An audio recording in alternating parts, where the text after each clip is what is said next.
Meow, and welcome to the Cat Domination News Network. Today we will be covering all things kitty. So get your catnip and curl up for this month's news report from the CDNN. This just in. Summer, our investigative reporter, says she is close to the tail of the cat bandit. Let's tune her in and see what she's up to.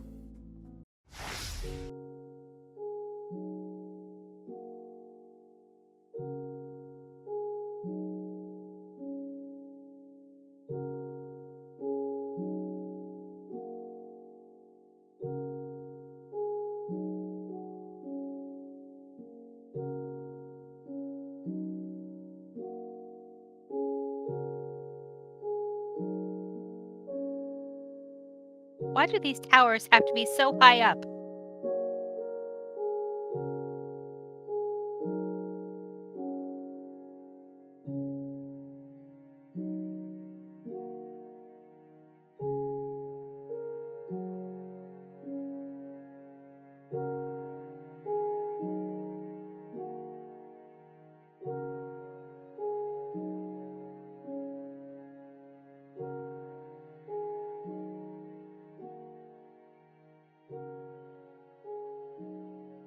Aha!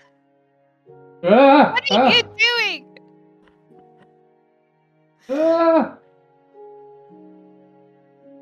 Well, you got us. Yes, I do. Everybody loves kitties. I knew it. You guys are the cat bandits. Oops, we got caught. We got caught. God. Rock Good. God. That's it. There's only one thing left to do. I'm going to take you guys in for a CDNN phone interview.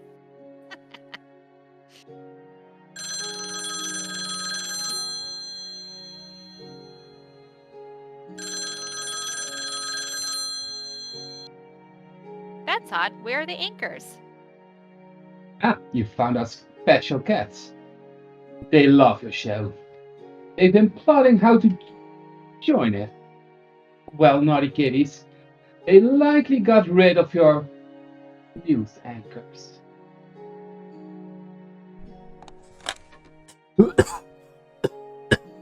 Yeah? Oh, the cats can get a wee bit enthusiastic once they hatch a plan. Sorry about that. Oh, really? Yeah, sometimes I go a little overboard. You know how cats are. Yeah. We can imagine, alright. Alright, well, all's well that ends well. Well, we hope everyone enjoyed their pet cats, but our time as the cat bandit has come to an end. Say, would you mind if we keep these cats here? They can help us deliver the news. Sure, that sounds like a great idea. Well, this was quite the plot twist. Thank you, Summer, for finally finding the real cat bandits. We always knew that it wasn't you. See you in the studio soon. Bye. There you are. I thought I'd lost you on the way. Anyways, I just got a call from Summer and she caught the cat bandit. Can you believe it? Also, we have these cats now to help us with the CDNN. Wow, did she? That's great news. Well, who was it then? Turns out it was Maddie Monster and Tiny Bricks. Interesting, huh? It's late. We better get the show on the road. Well, now that is all settled, we can finally move on with the episode. Next up, our wonderful potato boy, Awesome Tom, has grown his very own city. The city of Tattington is an eye-opening experience. Get it? Potato eyes? Never mind. KFR, a member of Tattington, has joined us for a tour of the city. Let's head over and take a look. Well, hello! You join us here in the CDNN satellite studio here in the city of Tattington. I'm here with KFR. Now, KFR, I'm currently wearing 2 hats in this interview. Why don't you tell us more about the city? Yeah, you sure are. Paddington is a city project run by the Council of Paddington, which includes myself, you, Awesome Tom, and Architect Eagle. It is indeed a city project, and so far we've been hard at work in the central region here, which we've named the Palace District, or the Old District. Out of the window, you can just see the palace, which is currently under construction, but making great progress. You can certainly see some lovely sights out these windows, but why don't we take a walk around the city and look at them up close? Great idea. I know just a place to start.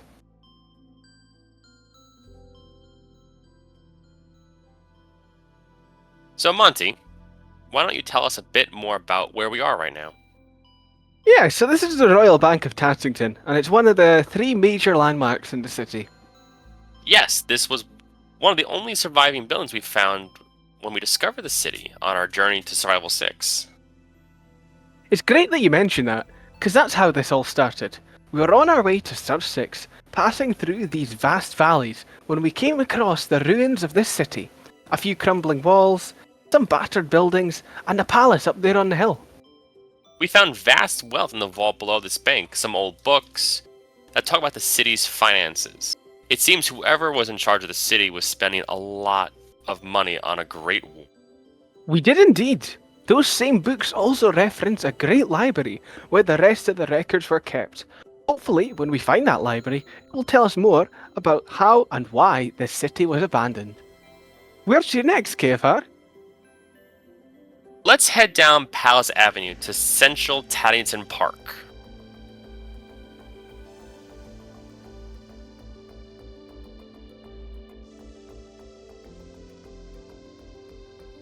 This tree must hold so many stories. It's huge and very old. It certainly is. We've dated this dark oak to around 500 years old, so whoever planted it was long gone now. Members of the community have come along and planted some lovely plants around the tree, and hopefully it stays alive for many more years to come. So we're heading up to the palace. Why don't you tell me more about how you have been helping to restore Tattington? Sure, so when we first discovered the palace, it was in ruins, thoroughly broken. But the thing that intrigued me the most about it was underneath this great palace were several large machines. I took the time to explore each one in great detail and realized they were farms. Fascinating. What sorts of farms? Oh, the usual iron and gunpowder. Sounds like materials you would need for a war. Scary stuff. Well, we restored the farms, and now we use them for beacons and rockets. Lovely stuff. Well, Tattington is very much a work in progress, but with all this history, I'm sure you'll agree that it has been a very interesting project to uncover. It certainly has been. We've had so much help from the lovely community so far, from our builders to our donors. If you're watching and you think Tattington is somewhere you'd like to build, give a council member a shout. So, what's next for Tattington? We have so much to add. The palace needs its restoration completed. We're also getting transport going in the city. We've already got a lovely CSC port, and the SRN due to build a station here this summer. Well, I, for one, can't wait to see that. And if any of these projects sound good to you, let us know by contacting one of us on the Discord server. Back to us in the main studio. Thanks, Monty. Next up, All the World's a Stage. Postals, our resident theater lover, has graced our servers with some lovely stage work. Let's see what they have been up to. Alright then, so we are now over at Retriever Spawn, and we are joined by Kirstles today, who's going to show us around the 2 new spawn stages which have been built at both of the spawn towns. So welcome to the CDN, Kirstles, it's great to have you here. It's lovely to be here. So tell us about the stages you've built here, because these are like public use areas, right, for the community? Oh yeah, absolutely. I've built these 2 stages in both spawns for public use whenever. I actually think this stage has already been used for the RHN event a couple of weeks ago. Yes, that was good fun. It's a very fun concept, because I can't remember anything like this in like any of the other survival worlds, and I'm surprised it's not been done before, because it is a really cool idea. Well, in that case, I'm glad I've done it then, because Yeah. if it's never been done before, I'm glad I'm the first to attempt it. It might start a chain for like these stages being built for like years and years and years now. Yeah. I mean, hey, if this gets used as much as I hope it does, I'll definitely try and build some more on the next survival. Mm-hmm.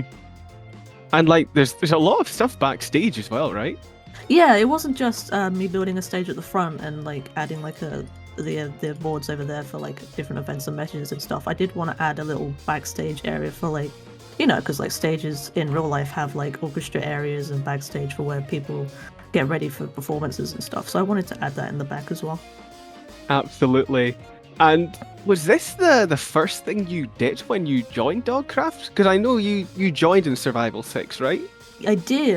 I joined back at the end of January. So yeah, this is my first survival. That's great.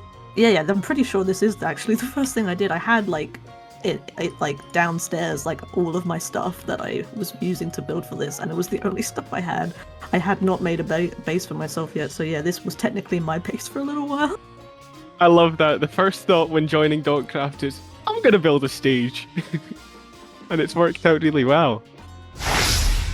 Alright, so now we're over the very rainy Shelty Spawn Town, and over at the brand new stage which you've been working on. Yeah, which has literally just been up for about maybe a week at most. Fresh off the press. Yeah, very, very new build for me.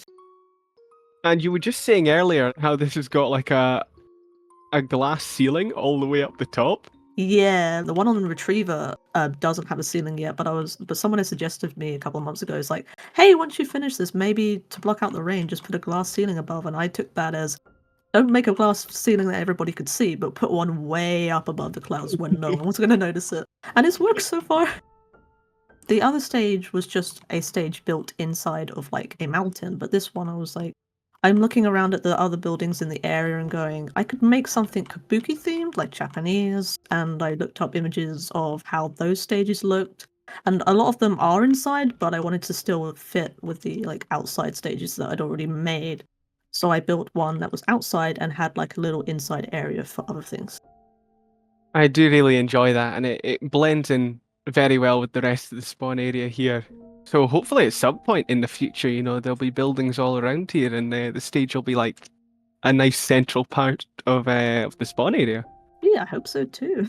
So I guess for anybody that was wanting to use your stages for anything, how would they go about doing that? Would they contact you?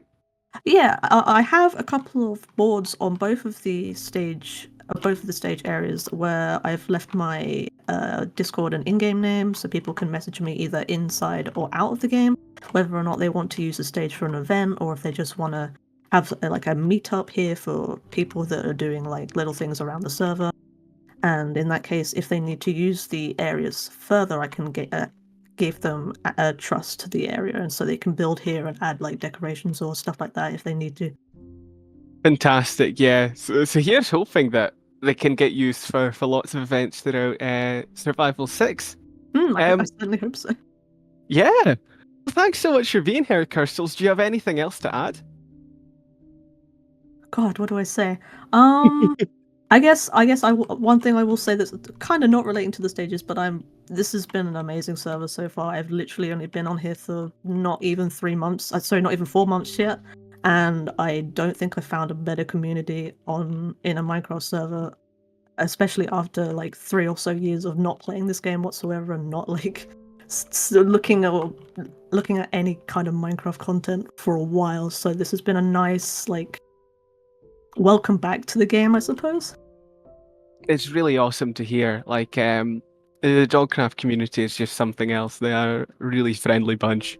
So it's nice to give back to them in some ways like this. Yeah. Well, thanks so much, Kirstles. Really appreciate you coming on the CDNN this month. Thanks so much. Thank you for having me. See you later. Bye. Now to some news from the staff team, who received a couple new members this month.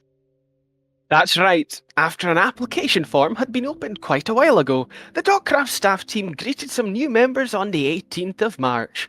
We saw some existing staff members getting additional roles and several new people joining the staff team, as both the server staff and the Discord staff saw some new additions.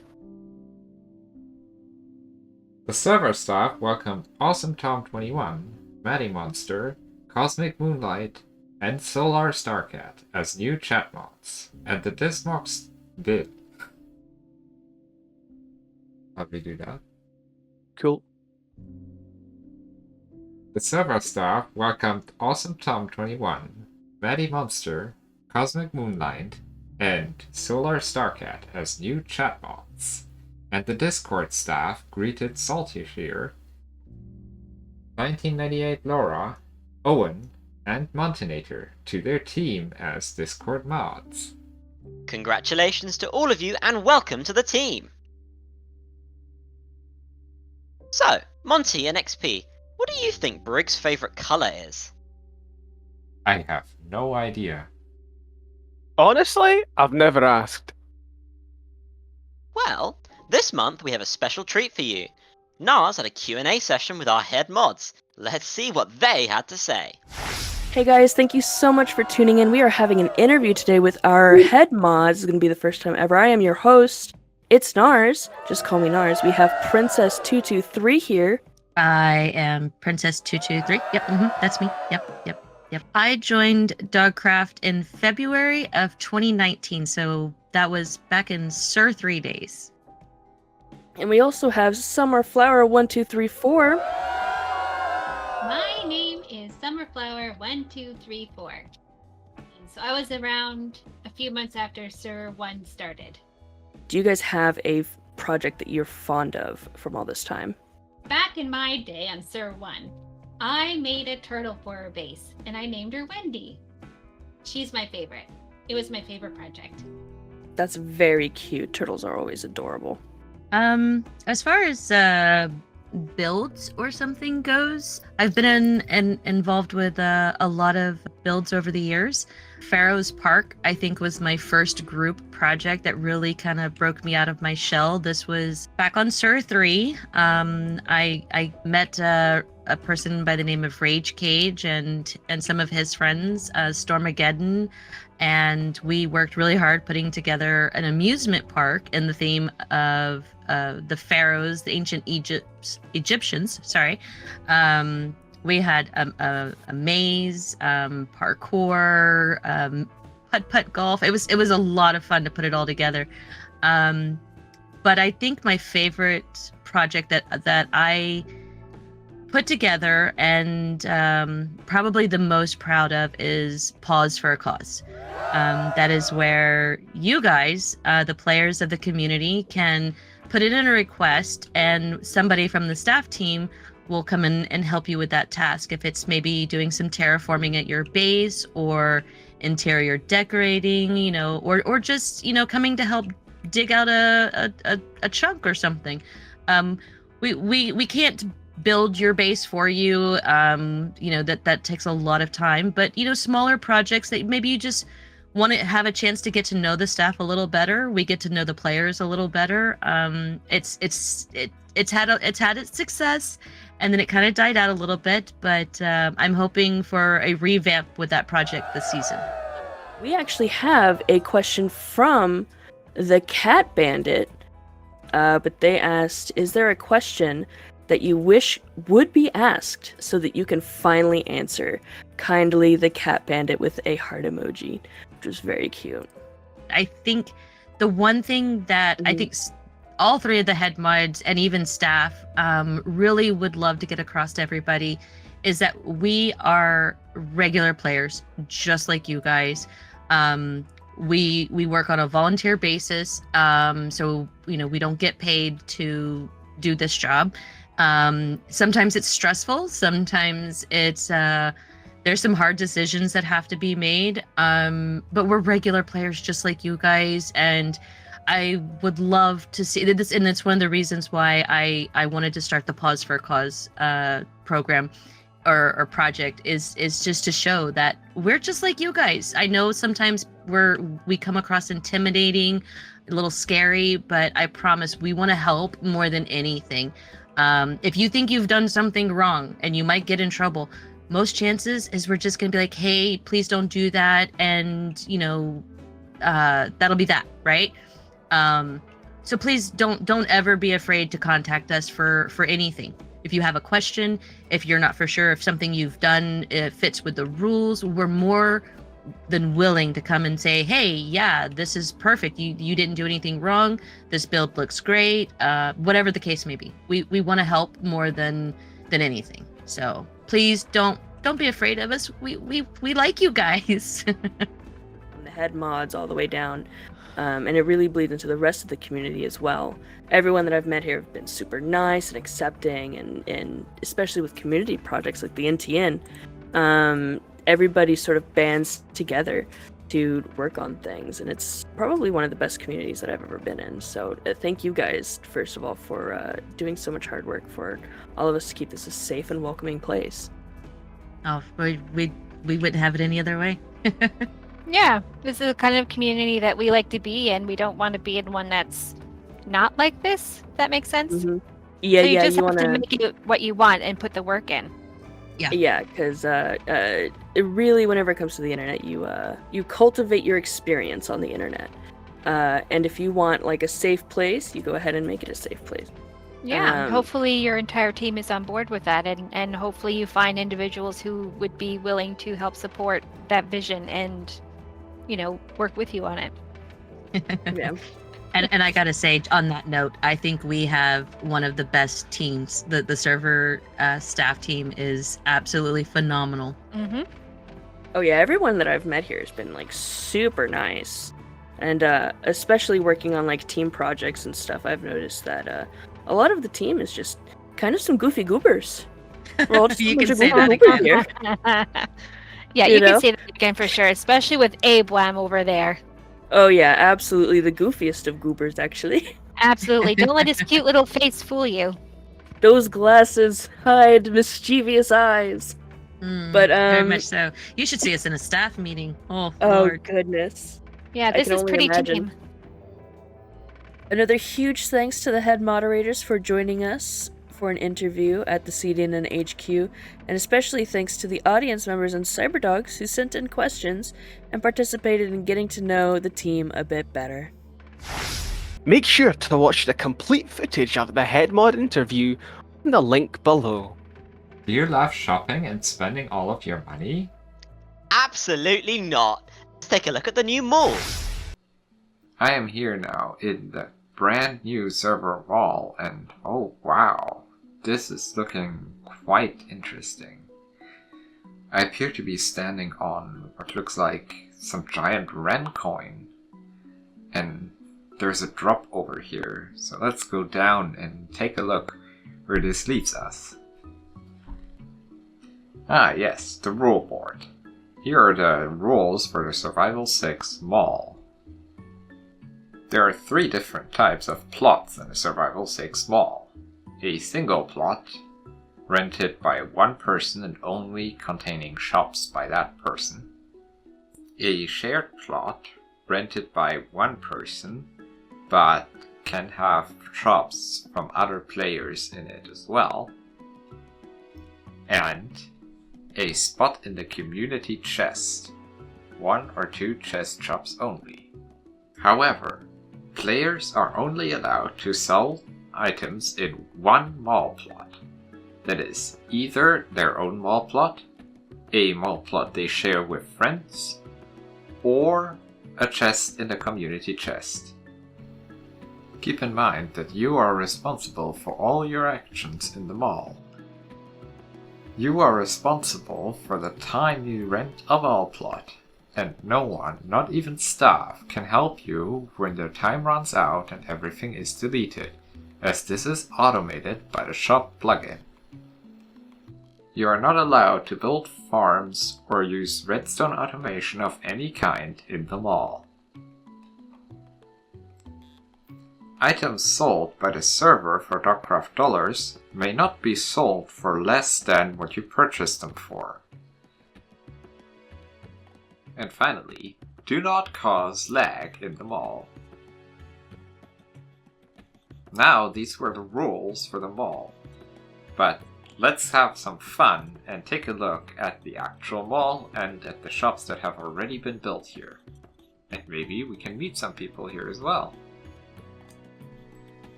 Oh wow, look at this nice ship over here. This is, of course, a reference to one of the transport networks, the CSC, Connected Seas Coalition. But I think it's time to look at some shops now. Alright, let's go into this shop over here. Oh, hello, Ethereum. Oh, hello there. Didn't notice you. I was just shopping at one of my favorite shops. Glad to see it in the mall. Nice, nice. So, what do you think about this new mall? It is fantabulous, I must say. The design, everything, the little nuances to the SRN CSC, chef's kiss. Just wonderful.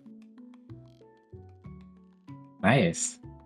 Yeah, it's definitely a great place. Indeed, I must say.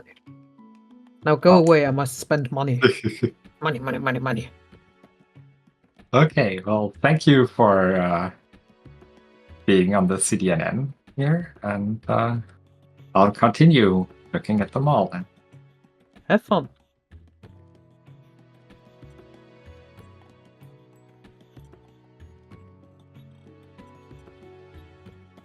We see some more shops already built up, but obviously also still a lot of empty plots. The mall literally just opened a few days ago after all. And here we see George Bluey actually working on his shop right now. Oh, Hello. hello, XP. Yes, welcome to my shop. It's very humble and small, if I may say so. Nothing too extravagant going on underneath at all. Nice, nice. I can see.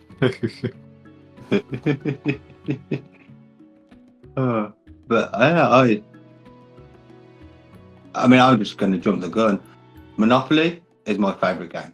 This is my favourite mall. The build is incredible, and I can't be happier with this place. Great to hear that. Great to hear that. Yes. And It's- have you it's- spotted? There's many Easter eggs around the place. It's incredible. Make sure to Ooh, check out nice. the parking lot. Nice. I will definitely do that. Thank you for your opinion. This, Oh, no problem. it's definitely a great mall. I've heard lots of people say pretty much only positive things about it. Great work from the build team. It's just simple yet so beautiful. It's perfect. And it fits with the theme of a mall, you know, buying and selling, and it works. It's great. Yeah. That's And nice. what's Dogcraft without a mall?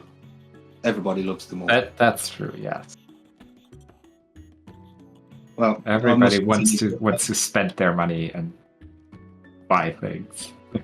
Oh, I want to save. I need to sell. There's big competition on the server. There always is. There always is. Indeed. Well, I've got my creative juices flowing, and I don't want them to disappear, so I must continue building. But thank you All for right. stopping. Bye. See you.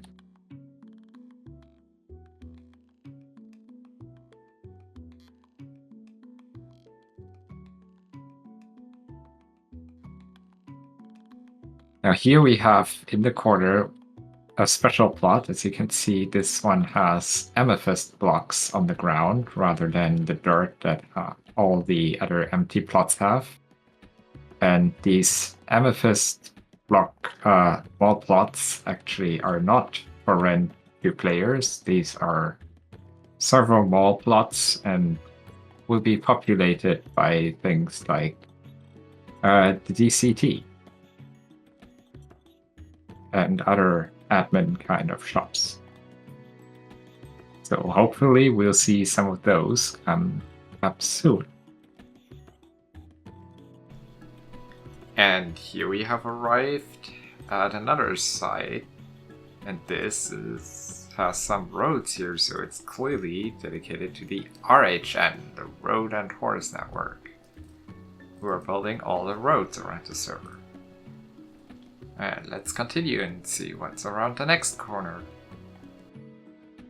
And now we have clearly arrived at the NTN. This one is really nice, kind of like actually looks like an exact like up through the NTN.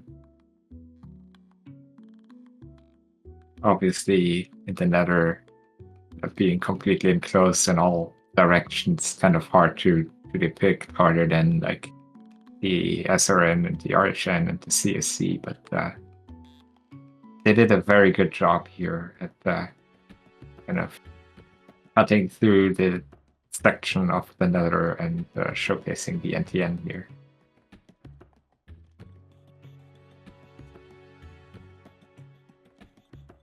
What a stunning bridge.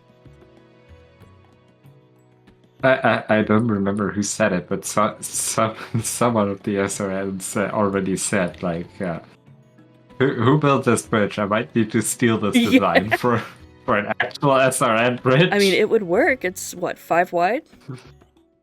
Yeah. Yeah, it definitely would work. I mean, there is actually a rail line on it. This rail line is missing some powered rails, but apart from that... I like how it's going from, like, one work. person's building. It's not even a station, it's just somebody's house.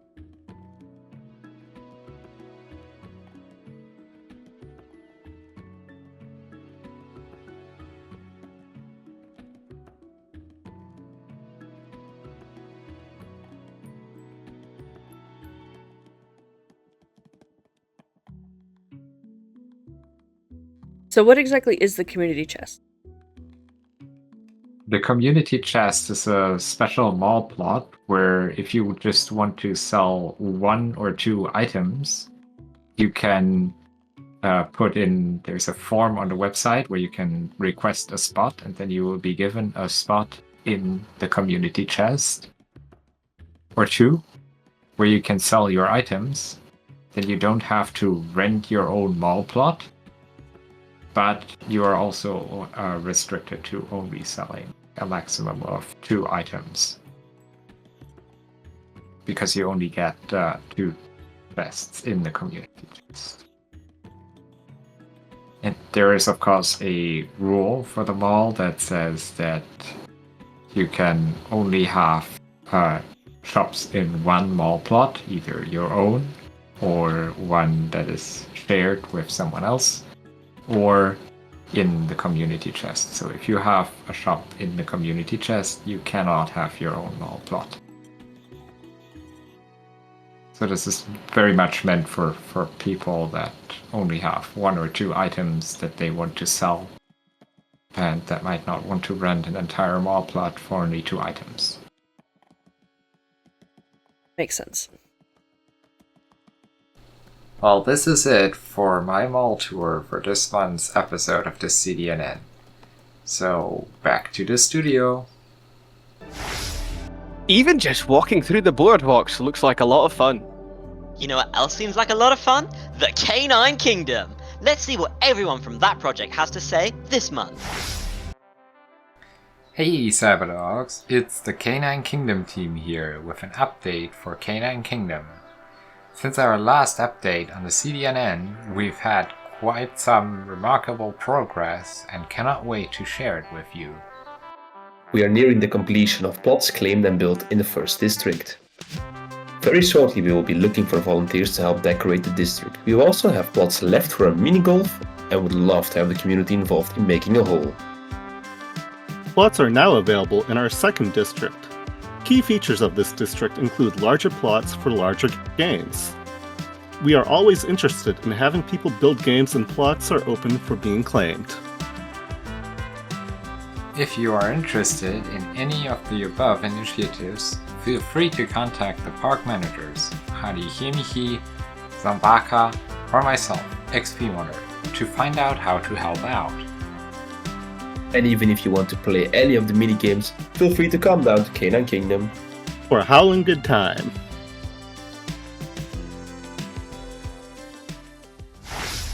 We are rocking and rolling in the overworld now, with the rail line riding, station building, and all around awesome people. The Never Transport Network! No, well, I think Monty is talking about the SRN. Controversial stuff! Yeah. Let's find out what they've been up to.